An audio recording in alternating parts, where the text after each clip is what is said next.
कोयटा के इलाके जिना टाउन में इमारत की छत पर गैस लीकेज के बायस धमाका हुआ है। वाक़ये में मुत्तादिद अफराद जख्मी हो गए।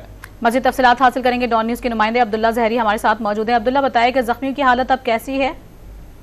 जी बिल्कुल, ये जिना टाउन का इलाका है जहाँ पे रिहायशी इमारत की तीसरी मंजिल में गैस लीकेज के बायस धमाका हुआ। धमाके के नतीजे में अब तक 2 अफराद को सिविल हॉस्पिटल मुंतकिल किया गया, जबकि पुलिस के मुताबिक मजमूई तौर पर 5 अफराद जख्मी हुए जिन्हें हॉस्पिटल मुंतकिल किया जा रहा है। जख्मियों की हालत तशवीशनाक बताई जा रही है। गैस लीकेज के बायस फ्लैट में मौजूद 3 अफराद जख्मी हुए। ताम घर की मलबा जो नीचे खाना बदोशों की झोंपड़ियों पर गिरने के बायस 2 बच्चों समेत एक खातून भी जख्मी हुए जिन्हें हॉस्पिटल मुंतकिल किया गया। इस वक्त बड़ी तादाद में रेस्क्यू अदारे और पुलिस काम मौजूद है और जाए वकुआ से शवाहिद इकट्ठे किए जा रहे, लेकिन ये बताया जा रहा है कि तीसरे मंजिल पे होने के बायस मजीद जख्मियों की भी इत्तलात है। ताम जब तमाम शवाहिद इकट्ठे किए जाएंगे, मलबा हटाया जाएगा तो मजीद मालूमात फराम की जा सकेंगी, लेकिन अब तक मजमूई तौर पर 6 अफराद के जख्मी होने का बताया जा रहा है। जी, इब्तदाई तौर पर 6 अफराद के जख्मी होने की इत्तलात हैं जिन्हें अस्पताल मुंतकिल कर दिया गया है और तीसरी मंजिल में बताया जा रहा है कि ये धमाका हुआ है गैस लीकेज के बायस, और बताया ये भी जा रहा है कि मलबे तले दबे होने के मजीद जख्मियों की भी